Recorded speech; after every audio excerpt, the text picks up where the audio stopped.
आणि सगळ्यात महत्त्वाचं म्हणजे त्यागालाही अभिमान वाटावा इतका महान त्याग तुझ्या त्यागानं जागा झाला आम्हा लेकरांचा स्वाभिमान अशा जागतिक कीर्तीच्या सर्वोत्तम महिला राज्यकर्त्या राजमाता राष्ट्रमाता विश्वमाता पुण्यश्लोक अहिल्यादेवी होळकर अखंड भारतभूमीचा मानबिंदू असणाऱ्या या तमाम महामानवांना मी प्राध्यापक सागर मदने प्रथमतः मानाचा मुजरा करतो। खर तर पुण्यश्लोक राजमाता अहिल्यादेवी होळकर यांच्या जयंती सोहळ्याच्या निमित्तानं हा प्रबोधनाचा कार्यक्रम या ठिकाणी आयोजित करण्यात आलेला आहे। बऱ्याच वर्षांपूर्वी डॉक्टर बाबासाहेब आंबेडकर असं म्हणाले होते की जो समाज स्वतःचा इतिहास विसरतो तो समाज कधीच इतिहास निर्माण करू शकत नाही, तर तो समाज इतिहास जमा होतो।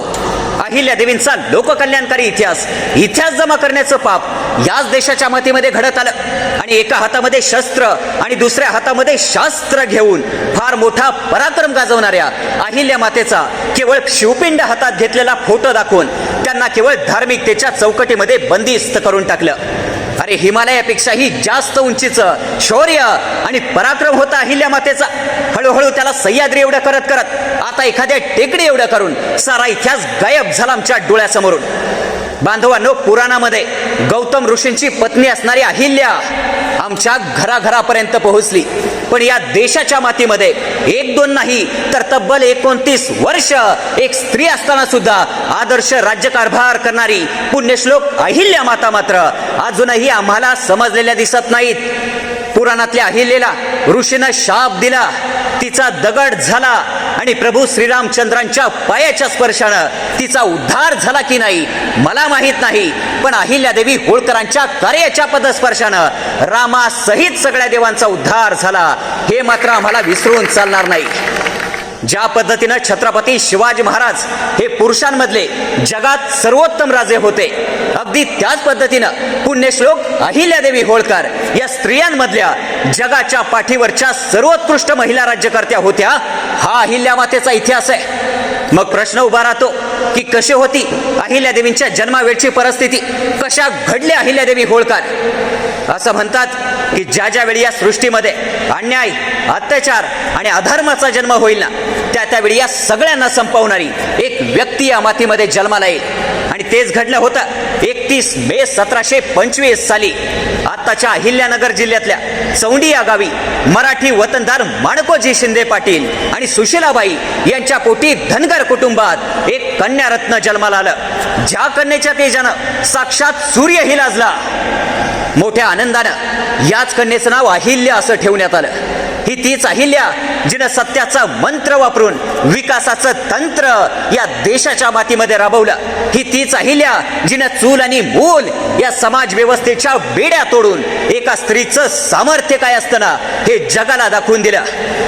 अहिल्यादेवी होळकरांचे वडील माणकोजी शिंदे हे पराक्रमी लढवय्ये तर होतेच, पण त्याचसोबत मुत्सद्दी राजकारणी देखील होते आणि म्हणूनच कुटुंबामधूनच लहान वयातच अहिल्यादेवी होळकरांना तलवार चालवणे, भाला चालवणे, घोडेसवारी, पोहणे यांसारख्या सगळ्या कलांचं शिक्षण आणि प्रशिक्षण दिलं जात होतं। म्हणूनच अगदी लहान वयामध्येच अहिल्यादेवी होळकर या सगळ्या कलांमध्ये पारंगत झाल्या होत्या। विचार करा, 6व्या ते 7व्या वर्षीच अहिल्यादेवी होळकरांना त्यांच्या आई वडिलांनी उत्तम आणि सर्वोत्तम संस्कार दिलेत। त्या संस्कारांना अहिल्यादेवी होळकरांची वाटचाल सुरू झाली आहे। ही ताकद आहे त्या संस्कारांची। आज पुण्यश्लोक अहिल्यादेवी होळकरांचा इतिहास ऐकत असताना त्यांच्या इतिहासातून काय शिकायचं ना, तर अहिल्यादेवी होळकरांवरती लहान वयामध्ये जे संस्कार झाले होते ना ते संस्कार आपल्याला शिकायचे। कारण एखादं वडाचं रोपटं असतं, ते रोपटं लहान असताना एखाद्या शेळीच्या पायानं देखील कोलमडून पडतं, पण तेच रोपटं लहान असताना त्याच्या भोवती जर आपण कुंपण घातलं ना तर ते रोपटं ज्या वेळेला मोठं होतं त्याची मुळं खोलवर जातात, त्याचा बुंधा पक्का होतो आणि भविष्यात हत्तीनं जरी टक्कर दिली तर ते झाड कोसळणं तर दूर जागेवरून हलू सुद्धा शकत नाही। असं विचारांचं आणि संस्कारांचं कुंपण आपल्याला आपल्या लहान पोरांच्या मनाभोवती घालता येईल का? आज अहिल्यादेवी होळकरांचा इतिहास एवढ्यासाठी आपल्याला शिकायचा आहे कारण अहिल्या मातेवरती लहानपणापासून जे उत्तम आणि सर्वोत्तम संस्कार झाले ना ते संस्कार आपल्याला आपल्या पोरांवरती घडवायचे आहेत। पुण्यश्लोक अहिल्यादेवी होळकरांच्या लहानपणीचा एक अत्यंत सुंदर प्रसंग आहे. अहिल्यादेवी होळकरांचं वय वर्ष अवघं 8 वर्षांचं.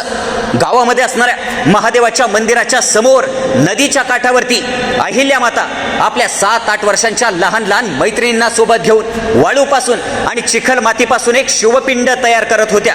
बघता बघता 15 मिनिटं झाली, 20 मिनिटं झाली, अर्धा तास झाला आणि 1 तासाच्या अथक प्रयत्नानंतर अहिल्या माता आणि त्यांच्या लहान लहान मैत्रिणींनी एक सुंदर अशी महादेवाची पिंड तयार केली.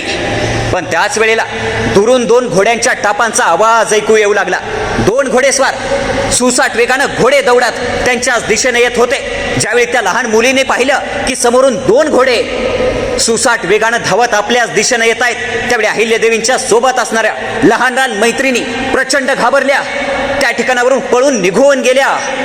पण 8 वर्षांची अहिल्या मात्र मोठ्या कष्टानं तयार केलेल्या त्या शिवपिंडीचं रक्षण करण्यासाठी त्याच ठिकाणी बसून राहिली. सुसाट वेगानं धावत येणारे ते घोडे ज्या ज्या ठिकाणी घोड्यांच्या टापा पडत होत्या ना, त्या ठिकाणची माती उंच उडत होती. घोडे इतके वेगात होते की प्रश्न पडत होता की जर हे घोडे थांबलेच नाही तर सरळ त्या मुलीच्या अंगावरून जातील, त्या मुलीला चिरडून टाकतील. सुसाट वेगानं धावत येणारे ते घोडे अगदी त्या मुलीच्या जवळ आले. घोडेस्वारांनी लगाम खेचला आणि समोरचे दोन्ही पाय हवेत उंच करत ते घोडे त्या मुलीच्या अगदी जवळ येऊन थांबले. ज्या ठिकाणी घोड्यांच्या टापा पडल्या ना, त्या ठिकाणची माती उंच उडाली. त्या घोडेस्वारांना आश्चर्य वाटलं. अरे उगाच 7 ते 8 वर्षाचं वय, या मुलीला भीती वाटली नसेल का, भय वाटले नसेल का की हे घोडे जर थांबले नाहीत तर सरळ आपल्या अंगावरून जातील, आपल्याला चिरडून टाकतील. त्या 2 घोडेस्वारांपैकी एका घोडेस्वारानं त्या लहान मुलीला प्रश्न विचारला की तुझं नाव काय? त्यावेळी 8 वर्षाच्या त्या लहान मुलीनं उत्तर दिलं, माणकोजी शिंदे पाटलांची अहिल्या. घोडेस्वारांनी दुसरा प्रश्न विचारला की एवढ्या सुसाट वेगानं घोडे तुझ्या दिशेनं धावत येत आहेत, तुला भीती नाही का वाटली, भय नाही का वाटलं की हे घोडे जर थांबले नाहीत तर सरळ आपल्या अंगावरून निघून जातील, आपल्याला चिरडून टाकतील? त्यावेळी 8 वर्षाच्या अहिल्यानं उत्तर दिलं, धनगराची लेक आहे, भीती काय असते माहीत नाही. मोठ्या कष्टानं ही शिवपिंड मी आणि माझ्या मैत्रिणींनी तयार केली आहे, तिचं रक्षण करणं ही माझी जबाबदारी आहे. प्रसंगी प्राण गेला तरी बेहत्तर, पण आपला धर्म उद्ध्वस्त होता कामा नये, ही शिकवण मला माझ्या आई बापानं दिली आहे. त्या 8 वर्षाच्या मुलीचं ते उत्तर ऐकून, तिच्या डोळ्यामधलं ते अफाट तेज पाहून, तिच्या डोळ्यामधली ती धमक पाहून, तिचं ते सामर्थ्य पाहून ते दोन्ही घोडेस्वार प्रचंड प्रभावित झाले. आणि बांधवांनो, ते दोन्ही घोडेस्वार कुणी सामान्य घोडेस्वार नव्हते. त्यातले एक होते श्रीमंत बाजीराव पेशवा आणि दुसरे होते ज्यांनी मराठेशाहीचा झेंडा अटके पार रोवला ना, ते श्रीमंत सुभेदार मल्हारराव होळकर. मल्हारराव होळकरांनी त्याच वेळी ठरवलं, या मुलीला आपल्या होळकर घराण्याची सून बनवून घ्यायचं. आणि त्याच वेळेला मल्हारराव होळकरांनी थेट माणकोजी शिंदे पाटलांचं घर गाठलं. माणकोजी शिंदे पाटलांच्या समोर उभे राहिले आणि माणकोजींना सांगितलं की तुमची ही 8 वर्षाची अहिल्या, तिचं सामर्थ्य पाहून, तिचं धाडस पाहून आम्ही प्रचंड प्रभावित झालोय. आमचा एकुलता एक मुलगा खंडेरावासाठी, आमच्या होळकर घराण्याची सून बनण्यासाठी आम्ही याच मुलीला योग्य समजत आहोत. आणि मल्हारराव होळकरांच्या विनंतीला मान देऊन माणकोजी शिंदे पाटलांनी होकार दर्शवला आणि 1733 साली पुण्याच्या शनिवार वाड्यामध्ये पुण्यश्लोक अहिल्यादेवी होळकर आणि श्रीमंत सुभेदार मल्हारराव होळकरांचे सुपुत्र खंडेराव होळकर यांचा विवाह संपन्न झाला. खरं तर अहिल्यादेवी होळकरांच्या इतिहासामध्ये आणि त्यांच्या एकंदरीत आयुष्यामध्ये सगळ्यात महत्वाचं योगदान जर कोणाचं असेल ना, तर ते श्रीमंत सुभेदार मल्हारराव होळकरांचं आहे. कारण मल्हारराव होळकर हे फक्त त्यांचे सासरे नाहीत, तर अहिल्यादेवींचे गुरु म्हणून सुद्धा मल्हाररावांची भूमिका अत्यंत महत्वाची आहे. कारण मल्हारराव होळकर म्हणजे सामर्थ्य, मल्हारराव म्हणजे ताकद, मल्हारराव म्हणजे पराक्रम, मल्हारराव म्हणजे शौर्य, मल्हारराव म्हणजे विश्वास, मल्हारराव म्हणजे अहिल्यादेवींच्या पाठीवर आयुष्यभर पडत राहिलेली कौतुकाची थाप. मल्हारराव होळकरांनी आपल्या 8 वर्षांच्या सुनेला शिकवलंय युद्ध कसं लढायचं, तलवार कशी चालवायची, तोफा कशा चालवायच्या. युद्ध रणांगणावरती ज्यावेळी सुरू होतं ना, तोफांचे भयानक आवाज होतात, त्यावेळी निरड्या छातीनं त्याला कसं सामोरं जायचं हे मल्हारराव होळकरांनी अहिल्यादेवी होळकरांना शिकवलंय. अहिल्यादेवी होळकरांचे पती खंडेराव होळकर हे मल्हाररावांप्रमाणेच अत्यंत शूरवीर योद्धे होते. आपली पत्नी अहिल्या ही धर्मशास्त्र, नीतिशास्त्र आणि राज्यशास्त्रात आपल्यापेक्षा हुशार आहे याचा खंडेरावांना विलक्षण अभिमान होता. ते नेहमी असं म्हणायचे की मी युद्धामध्ये तरबेज आहे, पण अहिल्या इतकं धर्मशास्त्र मला कळत नाही, या शब्दात ते अहिल्यादेवींचं कौतुक करायचे. पण दुर्दैवानं काही हरामखोर इतिहासकारांनी जाणीवपूर्वक खंडेराव होळकरांचा इतिहास बदनाम केला. खंडेराव होळकरांना व्यसनी, अय्याशी करणारे, रयतेची आणि राज्याची कदर नसणारे असा खोटा इतिहास लिहून खंडेराव होळकरांचं चरित्र बदनाम करण्यात आलं. अरे कोणी सांगितला हा इतिहास? मुळात खंडेराव होळकर हे आपल्या पित्याप्रमाणे, मल्हाररावांप्रमाणे अत्यंत शूरवीर योद्धे होते. 18व्या शतकामध्ये या देशाच्या इतिहासातला खंडेराव हा एकमेव असा सरदार आहे ज्याने दिल्लीच्या दरबारात जाऊन दिल्लीच्या बादशहाची खिल्लत नाकारली होती. खंडेराव होळकरांनी दिल्लीच्या बादशहाला ठणकावून सांगितलंय की मी या ठिकाणी माझे वडील मल्हारराव होळकर यांच्या सांगण्यावरून केवळ विचार विनिमय करण्यासाठी आलोय. तुमची कुठल्याही प्रकारची खिल्लत आणि नजराना नकोय मला, कारण त्याच्या मागून तुमचं जे काही षडयंत्र सृजत असेल ना त्याला मी अजिबात भीक घालणार नाही, हे सांगण्याची धमक खंडेराव होळकरांनी त्यावेळेला दाखवली आहे. खंडेराव होळकर हा अत्यंत शूरवीर आणि पराक्रमी योद्धा होता. वयाच्या 12व्या वर्षी रणांगणावरती लढाईला गेला होता, फौजेचं नेतृत्व केलं होतं. इतकंच काय तर 1754 साली कुंभेरीच्या लढाईमध्ये रणभूमीवरती, रणांगणावरती शौर्य गाजवत असताना समोरून एक तोफेचा गोळा आला आणि थेट खंडेरावांच्या छातीवरती आदळलाय. आणि त्या रणभूमीवरतीच, रणांगणावरतीच लढता लढता खंडेराव होळकर धारातीर्थी पडलेत. खर तर त्या काळी समाजामध्ये एक अनिष्ट प्रथा अस्तित्वात होती. नवरा मेला की नवऱ्याच्या चितेमध्ये स्त्रीला जिवंतपणी उडी मारून सती जावं लागत होता. ज्या वेळेला खंडेराव होळकरांचा मृत्यू झाला, अहिल्यादेवी होळकर सती जायला निघाल्या, त्यावेळेला मल्हारराव होळकरांनी अहिल्यादेवी होळकरांना थांबवलं. मल्हारराव होळकर अहिल्यादेवींना सांगतायत की अहिल्या, कुठल्याही परिस्थितीत सती जायचं नाही. माझा मुलगा खंडेराव मी युद्धामध्ये गमावलाय. जर तू जिवंत राहिली ना तर तुझ्याकडे बघून मी असं समजेल की माझा खंडेराव तुझ्या रूपानं आजही जिवंत आहे. मल्हारराव होळकरांनी अहिल्यादेवी होळकरांना सांगितलंय की अहिल्या, जर तू सती गेली ना तर तुला स्वर्ग मिळेल की नाही मला माहित नाही, पण जर तू सती गेली नाहीस तर जिवंतपणे या राज्याचा स्वर्ग बनवल्याशिवाय राहणार नाहीस, हे मल्हारराव होळकरांनी अहिल्यादेवी होळकरांना सांगितलंय.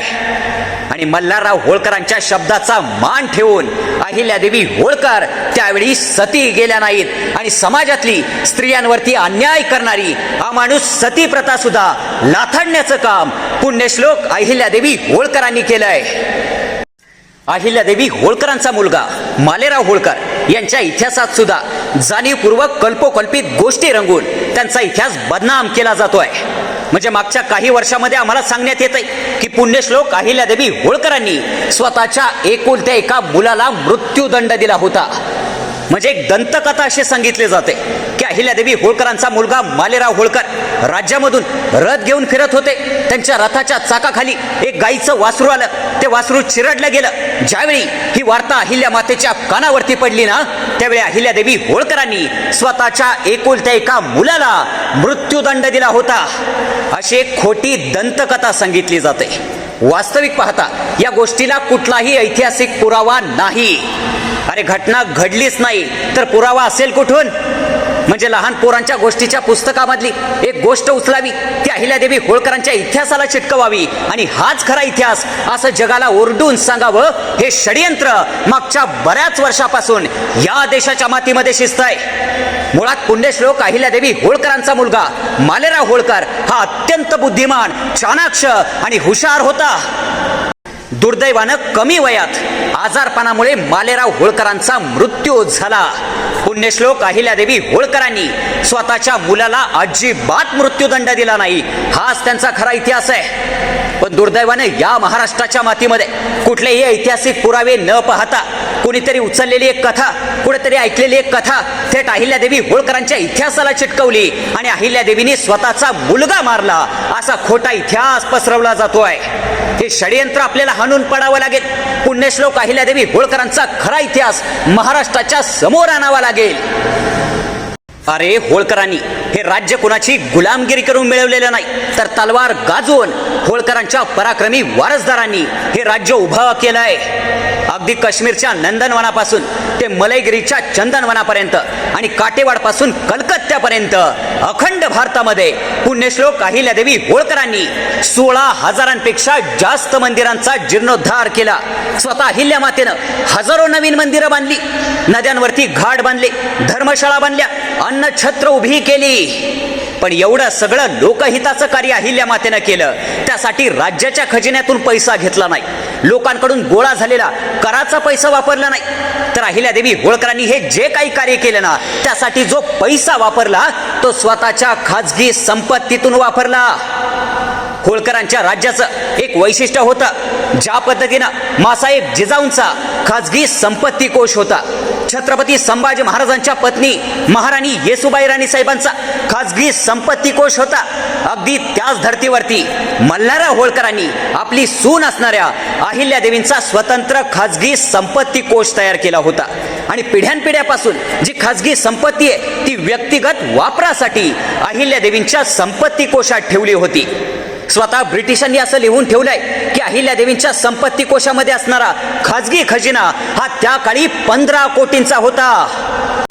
अखंड हिंदुस्थानमधल्या सगळ्यात श्रीमंत राज्यांपैकी एक होळकरांचं राज्य होतं.